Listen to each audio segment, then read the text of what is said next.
ജില്ലാ കോടതി രാഹുലിന്റെ മുൻകൂർ ജാമ്യാപേക്ഷ പരിഗണിക്കുന്നുണ്ട് എന്നുള്ളതാണ് നമുക്ക് ലഭ്യമായിട്ടുള്ള വിവരം. അങ്ങനെ ഇന്ന് പരിഗണിച്ചാൽ പോലും ഇതിനകത്ത് രാഹുൽ മാങ്കൂട്ടത്തിനെ പരമാവധി വേഗം തന്നെ കണ്ടെത്തുക എന്നുള്ള ഒരു നീക്കം പോലീസ് നടത്തുന്നുണ്ട്.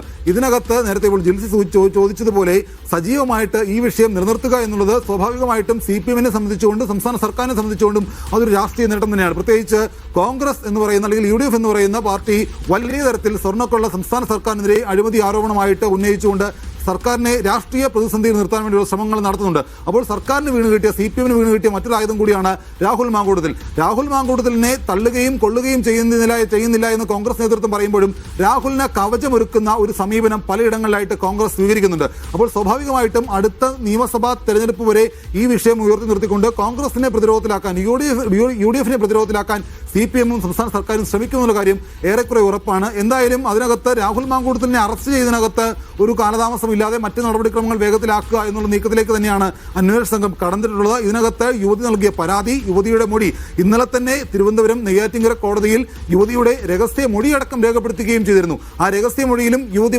നേരത്തെ പരാതിയിൽ ഉന്നയിച്ച 20 പേജുള്ള മൊഴിയിൽ പറഞ്ഞ പരാതിയിൽ 20 പേജുണ്ട് യുവതിയുടെ ഈ പറയുന്ന മുഖ്യമന്ത്രിക്ക് നൽകിയ പരാതി. അപ്പോൾ ആ 20 പേജിൽ പറയുന്ന ഈ മൊഴിയിൽ പറഞ്ഞിരിക്കുന്ന എല്ലാ കാര്യങ്ങളും ഇന്നലെ രഹസ്യമൊഴിയിലും അല്ലെങ്കിൽ ഈ പരാതിയിൽ പറഞ്ഞ കാര്യങ്ങളൊക്കെ രഹസ്യമൊഴിയിലും യുവതി ആവർത്തിക്കുകയും ചെയ്തിട്ടുണ്ട്. അപ്പോൾ അതിന്റെ ശാസ്ത്രീയ സാങ്കേതിക സാഹചര്യ തെളിവുകൾ എല്ലാം കൂടി പോലീസ് ശേഖരിക്കും. ഇനിയിപ്പോൾ യുവതിയുമായി ബന്ധപ്പെട്ടുകൊണ്ട് ഈ പറയുന്ന ഡോക്ടറിൻ്റെതായിട്ടുള്ള മൊഴിയെടുക്കണം, യുവതിയെ നിർബന്ധിച്ച് ഗർഭചിത്രത്തിന് വിധേയമാക്കി എന്ന് പറയുന്നുണ്ട്. അപ്പോൾ യുവതിയുമായി ബന്ധപ്പെട്ടുകൊണ്ട് ചികിത്സ നടത്തി ഡോക്ടറിൻ്റെതായ മൊഴി, മറ്റ് ശാസ്ത്രീയ തെളിവുകൾ, ഫോണുമായി ബന്ധപ്പെട്ടുള്ള ശാസ്ത്രീയ തെളിവുകൾ, സാങ്കേതിക തെളിവുകൾ, മറ്റ് ഈ പറയുന്ന പോലെ സാഹചര്യ തെളിവുകൾ അതെല്ലാം കൂടി പരമാവധി വേഗം കണ്ടെത്തിക്കൊണ്ടായിരിക്കും രാഹുലിന്റെ അറസ്റ്റിലേക്ക് അന്വേഷണ സംഘം കടക്കുക.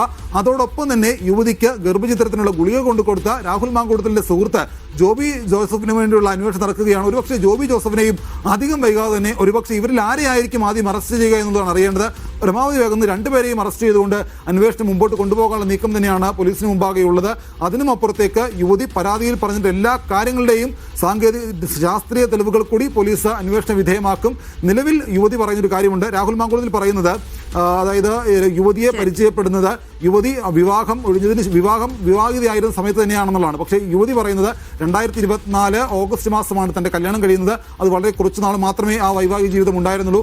അതിനുശേഷവും 5 മാസം കഴിഞ്ഞിട്ടാണ് രാഹുലിനെ പരിചയപ്പെടുന്നത്. അപ്പോൾ രാഹുൽ മാങ്കൂട്ടത്തിൽ ജാമ്യഹർജിയിൽ പറയുന്ന കാര്യത്തെ പോലും യുവതി തള്ളി പറയുന്നുണ്ട്. അപ്പോൾ ഇത്തരത്തിൽ എല്ലാ കാര്യങ്ങൾ കൂടി ഉൾക്കൊള്ളിച്ചുകൊണ്ടായിരിക്കും അന്വേഷണ സംഘം മുമ്പോട്ട് പോവുക. ജിൽസി.